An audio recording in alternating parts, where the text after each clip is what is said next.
मेरा नाम अरुंधति है। मैं एक बहुत अमीर परिवार से ताल्लुक रखती थी। मैं 4 भाइयों की चौथी बहन थी। मेरे माता पिता कई साल पहले ही गुजर गए थे, लेकिन मेरे भाइयों ने मुझे माता पिता दोनों का प्यार दिया। उन्होंने मुझे इतने लाड़ प्यार से पाला कि कभी किसी चीज की कमी नहीं होने दी। मैं जो मांगती वह चीज समय से पहले ही मेरे पास आ जाती थी। मैं गांव की एक मासूम सी लड़की थी। मेरे बड़े भैया गांव के सरपंच थे और 2 छोटे भाई विदेश पढ़ाई करने गए हुए थे। मेरे दूसरे भैया गांव में ही डॉक्टर थे। मेरी जिंदगी बहुत अच्छी और खुशी खुशी गुजर रही थी। एक दिन मैंने अपने भैया से स्मार्टफोन की मांग की, क्योंकि मैंने लोगों को मोबाइल इस्तेमाल करते देखा था। आजकल सभी के पास मोबाइल होता है, लड़के हों या लड़कियां, सब मोबाइल का इस्तेमाल कर रहे हैं। लोगों को देखकर मुझे भी मोबाइल चलाने की इच्छा होती थी, इसलिए मैंने अपने भैया से मोबाइल की मांग की। मेरे बड़े भैया ने तुरंत ही मुझे नया स्मार्टफोन दिला दिया। नया मोबाइल देखकर मैं बहुत खुश हो गई थी। मैंने सोशल मीडिया पर अपना अकाउंट भी बना लिया था। मैं अपनी अच्छी अच्छी फोटो क्लिक किया करती थी। मैं बहुत खूबसूरत थी। जब मैंने सोशल मीडिया पर अपनी फोटो अपलोड की तो बहुत सारे कमेंट और लाइक्स आने लगे। लोग मुझे बहुत पसंद करने लगे थे। एक दिन सोशल मीडिया पर मेरी बात अभिषेक नाम के लड़के से हुई। वह बहुत समझदार था। उसने मुझे समझाया कि तुम अपने फोटो सोशल मीडिया पर अपलोड मत किया करो, क्योंकि लोग लड़कियों की फोटो का गलत फायदा उठा सकते हैं। मैंने उसके कहने पर अपने सारे फोटो सोशल मीडिया से डिलीट कर दिए। धीरे धीरे हमारी दोस्ती बढ़ने लगी और कब प्यार में बदल गई, हमें पता ही नहीं चला। मैं रोजाना अभिषेक से फोन पर बात करती थी और हमारी चैटिंग भी होती थी। मैं गांव की रहने वाली लड़की थी और अभिषेक शहर का रहने वाला लड़का था। अभिषेक मुझे बहुत प्यार करने लगा था और मैं भी उससे बहुत प्यार करने लगी थी। हम दोनों एक दूसरे के प्यार में डूबते चले जा रहे थे। एक दिन मुझे पता चला कि मेरे भैया ने गांव के ही वकील के साथ मेरा रिश्ता तय कर दिया है, लेकिन मैं तो अभिषेक से प्यार करती थी। फिर मैं किसी और से शादी कैसे कर सकती थी। मैंने अपनी भाभी को अपने बारे में बता दिया और यह भी कि मेरी बातचीत अभिषेक से कैसे शुरू हुई थी। भाभी ने जब भैया को बताया कि अरुंधति किसी लड़के से प्यार करती है और उसकी बातचीत सोशल मीडिया पर हुई है, तो भैया ने मेरे हाथ से मोबाइल छीन लिया। उनका कहना था कि इस लड़के से बातचीत बंद कर दो, ऐसे लोग धोखा देते हैं। लेकिन अभिषेक ऐसा नहीं था। मैंने अपने भैया को बहुत समझाने की कोशिश की, लेकिन किसी ने मेरी बात नहीं सुनी। भैया चाहते थे कि मैं अभिषेक को भूल जाऊं, लेकिन मैं ऐसा नहीं कर सकती थी। जब मैंने यह बात अभिषेक को बताई तो उसने मुझसे कहा कि तुम अपने घर से भाग जाओ, मैं तुम्हें किसी और का होते हुए नहीं देख सकता। भैया ने मुझे बहुत समझाने की कोशिश की, लेकिन मैंने उनकी एक न सुनी और एक रात अंधेरे में अपने घर से भाग गई। चोरी छुपे जब मैं रात में भागी तो कोई मुझे देख नहीं पाया। मैं अभिषेक के बताए पते पर पहुंच गई। जब पहली बार मेरी मुलाकात अभिषेक से हुई तो मैं बहुत खुश हो गई थी। अभिषेक भी मुझे देखकर बहुत खुश हुआ। अभिषेक के परिवार में कोई नहीं था और वह किराए के मकान में रहता था। हम दोनों ने शादी कर ली और पति पत्नी बन गए।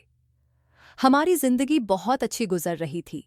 अभिषेक बहुत मेहनती लड़का था और वह अपना काम बहुत मेहनत से करता था। मैं अपने घर से भागकर आ गई थी।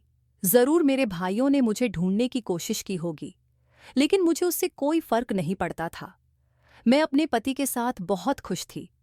अगर मैं अपना घर छोड़कर नहीं आती तो मेरे भैया मेरी शादी कहीं और कर देते और मैं अभिषेक से अलग होना नहीं चाहती थी। मुझे अभिषेक से इतना प्यार हो गया था कि मैं उसके बिना नहीं रह सकती थी। अभिषेक मेरी छोटी से छोटी जरूरत पूरी करता था। उसे एहसास था कि मैंने उसके लिए अपना सब कुछ छोड़ दिया है। लेकिन एक दिन मेरे साथ कुछ ऐसा हुआ जो मैंने कभी सोचा भी नहीं था। मेरी खुशियों को किसी की नजर लग गई। एक दिन मुझे फोन आया कि मेरे पति का एक्सीडेंट हो गया है। मेरे पैरों तले जमीन खिसक गई। मैं भागते हुए अस्पताल गई तो देखा कि मेरे पति की मौत हो चुकी थी। मेरे पति की जान चली गई थी। इसका मतलब मेरी सारी जिंदगी ही उजड़ गई थी। रो रोकर मेरा बुरा हाल हो गया था। मैंने अपने पति का अंतिम संस्कार किया। मेरे पति का इस दुनिया में कोई और नहीं था और अब मेरा भी इस दुनिया में कोई नहीं था। मैं बिल्कुल अकेली रह गई थी। मैं ज्यादा पढ़ी लिखी भी नहीं थी और मुझे नहीं पता था कि अब क्या करूं। मेरी सारी आईडी वगैरह सब मेरे भाइयों के घर पर ही मौजूद थी। मैं कहीं नौकरी भी नहीं कर सकती थी क्योंकि मेरे पास अपनी पहचान के लिए कोई सबूत नहीं था। अभी मेरी शादी को केवल 2 महीने ही गुजरे थे। अभिषेक के मरने के बाद मैंने अपने भाइयों से संपर्क करने की बहुत कोशिश की, लेकिन उन्होंने मुझे साफ मना कर दिया। उन्होंने कहा कि तुम हमारे लिए मर चुकी हो और अब वापस मत आना। हमने सारे गांव में खबर फैला दी है कि तुम मर चुकी हो। मैं जानती थी कि मुझे यही जवाब मिलेगा, लेकिन अब मेरी जिंदगी कैसे गुजरेगी? अभिषेक को मरे हुए 1 महीना हो चुका था। कुछ दिनों तक तो आस पड़ोस के लोग मेरी मदद करते रहे, लेकिन कब तक? मैं घर की कोई न कोई चीज बेचकर अपना गुजारा करती रही, लेकिन मकान मालिक ने किराया न देने की वजह से मुझे घर से निकाल दिया। अब मेरे पास बेचने के लिए भी कुछ नहीं बचा था। मैं बहुत परेशान हो गई थी। मेरी जिंदगी बद से बदतर होती जा रही थी। एक दिन मैं सड़क किनारे भीख मांग रही थी। मेरे पास रहने के लिए भी कोई ठिकाना नहीं था। एक आदमी ने मुझे भीख दी। मैं भूख से मरने वाली थी। मैंने उस आदमी के पैर पकड़ लिए और कहने लगी, साहब मैंने 2 दिन से कुछ नहीं खाया है, प्लीज मुझे कुछ खाने के लिए दे दो। मैं बहुत परेशान हूं। मेरे पास रहने का कोई ठिकाना नहीं था।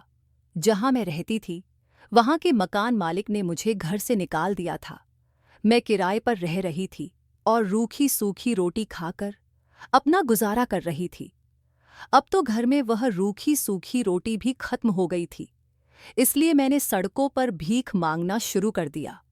मैंने एक आदमी से कहा, साहब मुझे कुछ खाने के लिए दे दो, वरना मैं भूख से मर जाऊंगी। उस आदमी ने मुझसे कहा, क्या तुम मेरे घर चल सकती हो? यह सुनकर मैं हैरान रह गई। उसने मुझसे कहा कि उसकी मजबूरी है, उसकी पत्नी मर चुकी है और उसे अपने बच्चे की परवरिश के लिए मदद चाहिए। उसका बेटा 4 साल का था। अगर मैं उसकी परवरिश कर सकती तो वह मुझे घर में रहने और खाने पीने की सब सुविधाएं देगा और मेरी जिंदगी भी संवर जाएगी। मेरी जिंदगी पहले ही बहुत खराब हो चुकी थी। मकान मालिक ने मुझे घर से निकाल दिया था और मैं दर दर की ठोकरें खा रही थी। कोई मुझे खाना दे देता तो खा लेती, नहीं तो भूखी ही रहती थी। यही सब सोचते हुए मैं उस आदमी के साथ जाने के लिए तैयार हो गई। वैसे भी मुझे उस समय खाने के अलावा कुछ नहीं सूझ रहा था, इसलिए मैंने तुरंत हाँ कर दी और उसके साथ उसके घर चली गई। उसका घर बहुत बड़ा था और वह आदमी बहुत अमीर था। उसके घर में उसके अलावा कोई नहीं था, सिर्फ उसका 4 साल का बेटा था। उसने मुझे खाना खिलाया और कहा कि आराम से पेट भरकर खाना खाओ।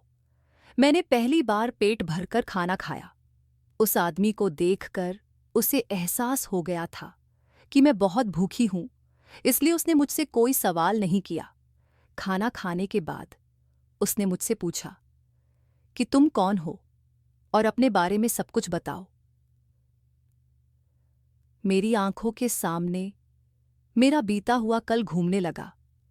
मैं सोचने लगी कि कैसे इस आदमी को अपने बारे में बताऊं, लेकिन उसने कहा, अगर तुम मुझे अपने बारे में बता दो तो मैं तुम्हारे रहने का इंतजाम कर दूंगा। तुम इस घर में आराम से रह सकती हो, यहां तुम्हें कोई परेशानी नहीं होगी। इस घर में मैं और मेरा बेटा ही रहते हैं, बाकी काम के लिए नौकर हैं। मैंने उसे बताया, मेरा नाम अरुंधति है और मैं बहुत अमीर परिवार की बेटी थी। मेरे 4 भाई हैं। मैं अपने 4 भाइयों की चौथी बहन थी और गांव की रहने वाली थी। सोशल मीडिया पर मुझे एक लड़के से प्यार हो गया था। उसी की खातिर मैं अपना गांव छोड़कर यहां आ गई थी। यहां आने के बाद मेरी जिंदगी बहुत अच्छी चल रही थी। फिर एक दिन एक एक्सीडेंट में मेरे पति की मौत हो गई और मेरे ऊपर परेशानियों के पहाड़ टूट पड़े। मजबूरियों ने मुझे सड़क के किनारे भीख मांगने पर मजबूर कर दिया। 2 दिन से मैंने कुछ नहीं खाया था, इसलिए आपके पैरों में गिरकर भीख मांग रही थी। अगर आप मेरी मदद नहीं करते तो मैं भूख से मर जाती। उस आदमी ने कहा, तुम मेरी बहन की तरह हो, तुम आराम से मेरे घर में रह सकती हो, लेकिन तुम्हें मेरे बेटे की अच्छी तरह से परवरिश करनी होगी। मैं तुम्हें खुश रखूंगा। मेरी पत्नी मर चुकी है, इसीलिए मेरे बेटे की देखभाल नहीं हो पा रही। मुझे किसी की ज़रूरत है जो मेरे बेटे को माँ बनकर पाल सके। उन्होंने मुझे अपने बेटे से मिलवाया। उसका नाम वंश था और उसकी माँ उसके पैदा होने के बाद ही गुजर गई थी। मैंने वंश को गोद में लिया और प्यार करने लगी। मैंने कहा, अगर मेरा बेटा होता तो वह भी वंश जैसा ही होता। शादी के 1 महीने बाद ही मैं प्रेग्नेंट हो गई थी, लेकिन मेरा मिसकैरेज हो गया और मैंने अपना बच्चा खो दिया। मैं वादा करती हूं कि आपके बेटे को अपना बेटा समझकर उसकी परवरिश करूंगी। वंश का ख्याल रखने में मुझे बहुत खुशी मिलती थी। मेरी जिम्मेदारी थी कि उसे समय पर खाना खिलाऊं, सुलाऊं और उसके कपड़े बदलूं। बाकी घर के काम के लिए नौकरानी थी। एक दिन सुबह उठी तो देखा कि वंश बिस्तर पर नहीं था। मैंने साहब से पूछा, साहब वंश कहाँ है? वह अपने बिस्तर पर नहीं है। साहब ने कहा, शाम तक घर वापस आ जाएगा। मैंने साहब से कई बार पूछा कि वह कहाँ जाता है, लेकिन उन्होंने मुझे कुछ नहीं बताया। वे घर के मालिक थे, इसलिए मैं ज्यादा सवाल नहीं कर सकती थी। रोज शाम को वंश घर आ जाता था और रात को सो जाता था। सुबह उठकर देखती तो वंश बिस्तर पर नहीं होता था। जब भी साहब से पूछती, वे कहते, तुम्हारा काम वंश की देखभाल करना है, उससे ज्यादा कुछ जानने की कोशिश मत करो। मैंने उनसे पूछना छोड़ दिया। एक रात जब मैं वंश के साथ सो रही थी, आधी रात में मेरी आंख खुली और मैंने देखा कि वंश बिस्तर पर ही था। मैं जागती रही और अचानक कब सो गई पता ही नहीं चला। सुबह उठी तो वंश बिस्तर पर नहीं था। मैं बाहर आई और देखा कि साहब बैठे हुए थे। मैंने देखा कि साहब फोन पर बिजी थे। मैंने नौकरानी से पूछा, साहब क्या काम करते हैं? उसने बताया कि साहब पुलिस इंस्पेक्टर हैं। यह सुनकर मैं हैरान रह गई कि मैं एक पुलिस वाले के घर में रह रही थी। तभी उन्होंने मेरी मदद की थी। एक दिन मैंने साहब की टेबल पर एक फाइल देखी। मैंने फाइल उठाई और अंदर कमरे में रखने जा रही थी। तभी फाइल मेरे हाथ से गिर गई और बहुत सारे पेपर निकल गए। मैंने पेपर उठाए और तभी मेरी नज़र एक फोटो पर पड़ी। वह फोटो मेरे पति की थी। यह देखकर मैं हैरान रह गई कि मेरे पति की तस्वीर यहाँ क्यों है। मैंने सोचा कि अगर साहब को पता चल गया कि मैंने यह फोटो देखी है और मैं उनके बारे में जान गई हूं, तो वे मुझे नहीं छोड़ेंगे। उस समय डर की वजह से मैंने जल्दी जल्दी सारी चीजें उठा ली और फाइल को तैयार करके साहब के कमरे में रखकर वापस आ गई। लेकिन अब मुझे डर लगने लगा था। सबसे बड़ी फिक्र यह थी कि मुझे अपनी जान का खतरा महसूस हो रहा था। इसके बावजूद मैं यहाँ से नहीं जा सकती थी, क्योंकि इस घर के अलावा मेरा कोई और ठिकाना नहीं था। मुझे उस बच्चे से भी बहुत लगाव हो गया था, जैसे वह मेरा ही बेटा हो। इसके अलावा मुझे उस फोटो का राज भी जानना था। आखिर उस पुलिस वाले के पास मेरे पति की फोटो कैसे आई? मुझे डर लग रहा था कि कहीं कुछ गड़बड़ ना हो जाए। कहीं ऐसा ना हो कि मेरे भाइयों ने अभिषेक को ढूंढने के लिए इस पुलिस वाले से रिपोर्ट लिखवाई हो, लेकिन मेरे भाइयों ने तो अभिषेक को देखा ही नहीं था। मेरी कुछ भी समझ में नहीं आ रहा था। न जाने मेरे दिमाग में क्या क्या ख्याल आ रहे थे। उस आदमी से पूछने की तो मेरी हिम्मत नहीं थी। यहाँ रहते हुए मुझे 4 महीने हो गए थे। अब उस बच्चे ने मुझे मम्मी कहना शुरू कर दिया था। मैंने उसे बहुत मना किया कि वह मुझे मम्मी ना कहे, लेकिन वह मुझे मम्मी ही कहता था। साहब को भी इससे कोई ऐतराज नहीं था। मुझे भी उस बच्चे से बहुत प्यार हो गया था। इसके बाद भी कई बार ऐसा हुआ कि रात को मेरी आंख खुलती और वंश मेरे साथ सो रहा होता था, लेकिन सुबह उठती तो वह बिस्तर से गायब होता था। जो तस्वीर मैंने फाइल में देखी थी वह सपना नहीं था। मेरे पति की तस्वीर यहाँ होना वाकई हैरत की बात थी। साहब ने मुझे एक मोबाइल दिया था और कहा था कि अगर मुझे किसी से बात करनी हो तो मैं उनसे बात कर सकती हूँ। एक दिन मेरे मोबाइल पर किसी का फ़ोन आया। मैं काम में बिजी थी, इसलिए कॉल नहीं उठा पाई। जब बाहर आई और अपना मोबाइल देखा तो अननोन नंबर से कॉल आई हुई थी। मैंने ज़्यादा ध्यान नहीं दिया, लेकिन कुछ देर बाद उसी नंबर से मैसेज आया जिसमें मेरा नाम लिखा था और पूछा गया था, अरुंधति, तुम कैसी हो? मुझे बड़ी हैरत हुई कि आखिर कौन है जो मुझे मेरे नाम से जानता है। मुझे लगा कि शायद यहाँ की नौकरानियों में से कोई मुझसे मजाक कर रहा है, इसलिए मैंने उस मैसेज का रिप्लाई नहीं किया। उसके बाद कोई मैसेज नहीं आया तो मैं बेफिक्र हो गई। फिर हर रात उस नंबर से मैसेज आने लगे। मैसेज में तरह तरह की बातें होती थीं। कभी मेरी पुरानी जिंदगी के बारे में, कभी मेरे भाइयों के बारे में, तो कभी मेरे पति के बारे में। ऐसा लगता था जैसे यह इंसान मेरे बारे में सब कुछ जानता हो। मैं डर गई थी कि यह कौन है और मेरे पीछे क्यों पड़ा हुआ है। मैं यह बात किसी को भी नहीं बता सकती थी। वह मुझसे कहता था कि मैं उसे अपना दोस्त समझ सकती हूँ और अगर मुझे कोई भी परेशानी हो तो उसे मैसेज कर दूँ। वह मेरी सारी परेशानियां खत्म कर देगा। लेकिन मैं डर चुकी थी, इसलिए मैंने उसका नंबर ब्लॉक कर दिया। फिर भी वह नए नए नंबरों से मुझे मैसेज करता रहा। मैं जितने भी नंबर ब्लॉक करती, वह हर बार नए नंबर से बात करने की कोशिश करता था। एक बार मुझे शक हुआ कि कहीं यह साहब तो नहीं जो मुझे परेशान कर रहे हैं, लेकिन फिर मैंने इस बात को भूल गई। धीरे धीरे मुझे लगने लगा था कि यह सब कुछ सच है और मुझे यहाँ से चले जाना चाहिए। मेरी जान को खतरा हो सकता है, लेकिन इस घर के अलावा मेरे पास कोई ठिकाना नहीं था। मुझे साहब पर शक हुआ तो मैंने उन पर नज़र रखना शुरू कर दिया। मुझे लगता था कि वही एक ऐसे इंसान हैं जो मेरे बारे में सब कुछ जानते हैं और शायद वही मुझे तंग कर रहे हैं, क्योंकि अक्सर जब मेरे पास मैसेज आते थे उसी समय साहब भी मोबाइल चला रहे होते थे। लेकिन उस मैसेज करने वाले शख्स की मुझसे कोई डिमांड नहीं थी। उसका सिर्फ एक ही कहना था कि मैं उससे बात करती रहूं और उसे अपना दोस्त समझूं और अपनी सारी परेशानियां उसे बताया करूं। जब बहुत दिन गुजर गए और उसने मेरे बारे में सब कुछ जानने के बावजूद भी मुझे कोई नुकसान नहीं पहुंचाया और ना ही किसी तरह से ब्लैकमेल किया, तो धीरे धीरे मुझे उस पर भरोसा होने लगा। मैं उससे बात करने लगी, लेकिन अपनी कोई परेशानी उससे शेयर नहीं करती थी। वह मुझसे इधर उधर की हंसी मजाक करता रहता था। जब मैंने उससे पूछा कि तुम्हें मेरे बारे में इतना सब कुछ कैसे पता है, तो वह मेरे सवाल का कोई जवाब नहीं देता था। उसने बताया कि वह जॉब करता है और शादीशुदा नहीं है। उसका इस दुनिया में कोई नहीं है। इस दुनिया में मेरा भी तो कोई नहीं था, इसलिए मेरी उससे अच्छी दोस्ती हो गई थी। मैं कोशिश करती थी कि किसी के सामने उससे बात ना करूं, इसीलिए मैंने उसे बता दिया कि किसी के सामने उससे ज्यादा बात नहीं कर सकती।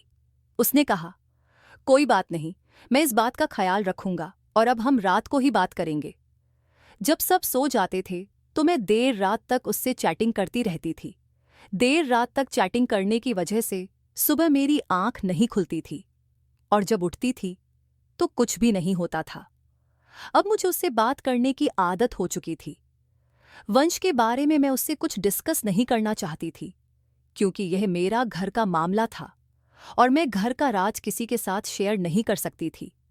मैं इस घर का नमक खा रही थी और वैसे भी वह कौन था? मैं उसे ज्यादा नहीं जानती थी। पता नहीं जो कुछ उसने मुझे अपने बारे में बताया था वह सच भी था या नहीं। मेरे लिए वह बस टाइम पास बन चुका था। वैसे भी मैं सारा दिन अकेले बोर रहती थी। साहब भी शाम को ही घर लौटते थे और घर के काम भी नौकर करते थे, इसलिए उससे बात करके मेरा टाइम पास हो जाता था। 2-3 दिन से वह मुझसे कह रहा था कि वह मुझसे मिलना चाहता है, लेकिन मैं मिलने के लिए तैयार नहीं थी, क्योंकि मैं घर से बाहर नहीं निकलती थी। उसका कहना था कि वह खुद मेरे घर मुझसे मिलने के लिए आएगा। मैंने उसकी बात को इग्नोर कर दिया, क्योंकि उसे नहीं पता था कि मैं कहाँ रहती हूँ। एक दिन शाम को वंश और साहब एक साथ घर आए। साहब ने मुझसे कहा, शाम के खाने का इंतजाम करो, क्योंकि मेरा बेस्ट फ्रेंड आज घर आ रहा है। वो बहुत दिनों बाद आ रहा है, इसलिए मैं चाहता हूं कि तुम अपने हाथ से उसके लिए टेस्टी खाना बना दो। मैंने कहा, ठीक है, मैं खाना तैयार कर दूंगी। मैंने काफ़ी सारी डिशेस तैयार कीं। 3 घंटे बाद बाहर से किसी के बोलने की आवाज़ आई। मुझे लगा कि मेहमान आ गए हैं।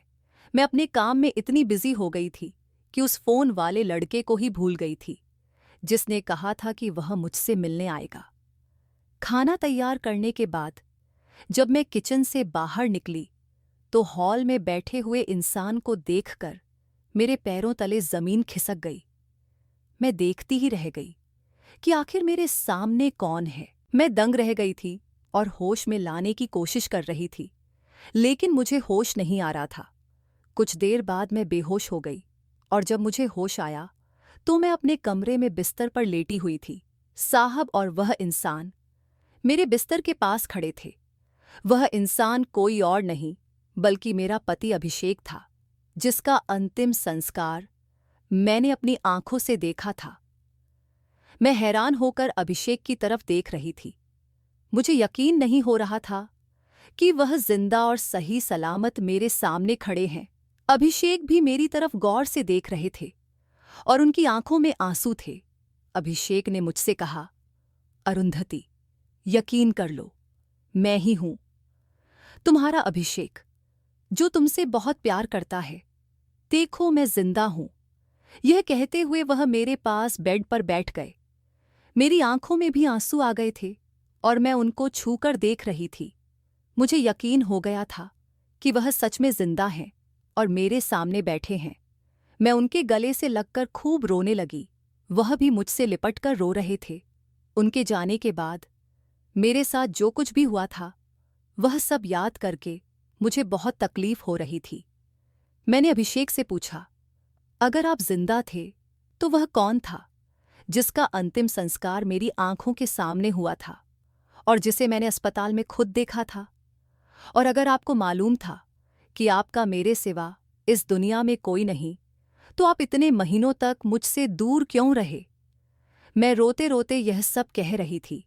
अभिषेक ने मुझसे कहा, क्योंकि मेरे पास बहुत सारे ऐसे राज हैं जिनको सुनकर तुम हैरान हो जाओगी।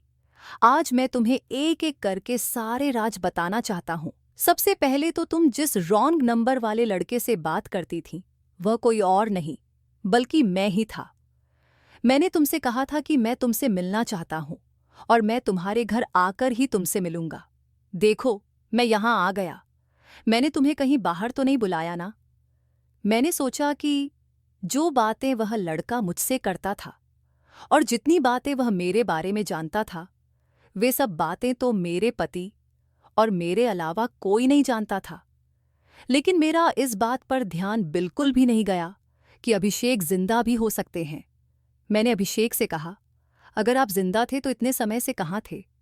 मुझे सब कुछ जानना है। अभिषेक ने मुझसे कहा, मैं तुम्हें सब कुछ बता दूंगा।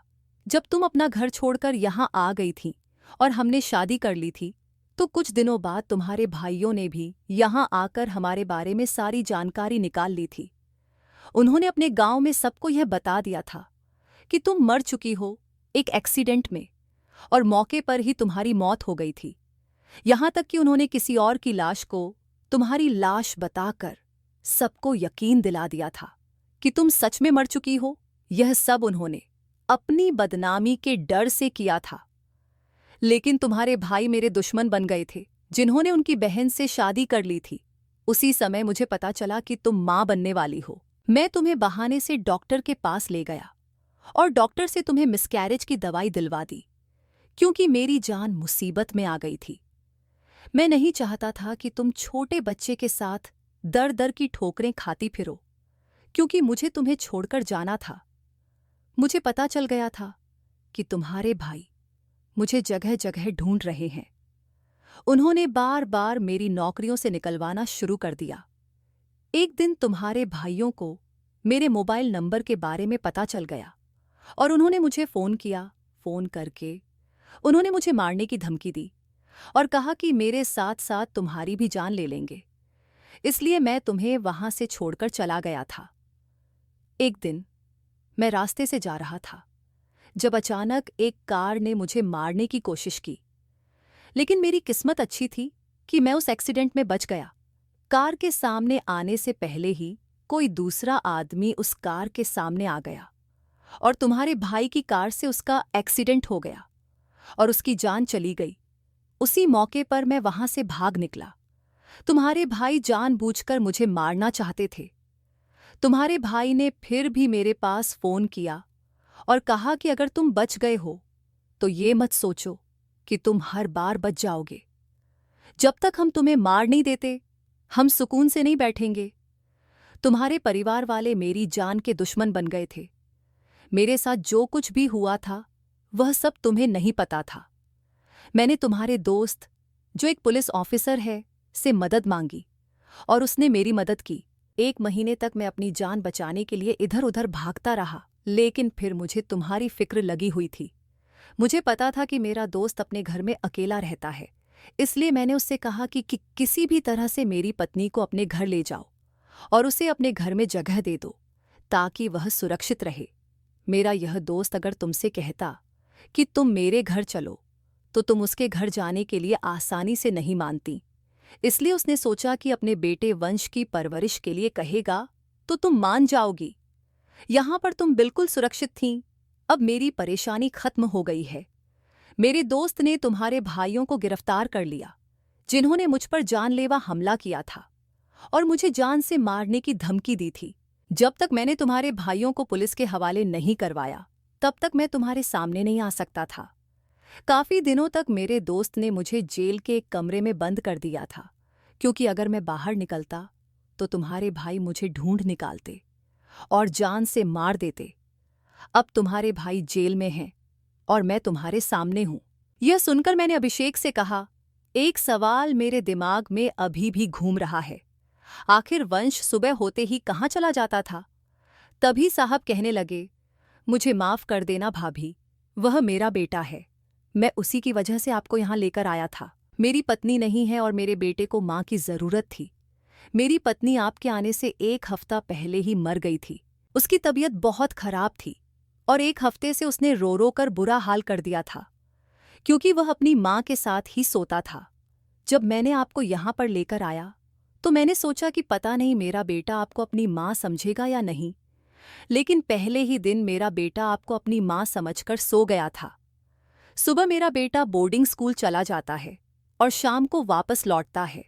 मेरी पत्नी की तबीयत खराब रहती थी, इसलिए मैंने उसका ध्यान बंटाने के लिए उसे बोर्डिंग स्कूल में डाल दिया था और रात को उसे घर ले आता था। सुबह होते ही मैं उसे स्कूल छोड़ देता था।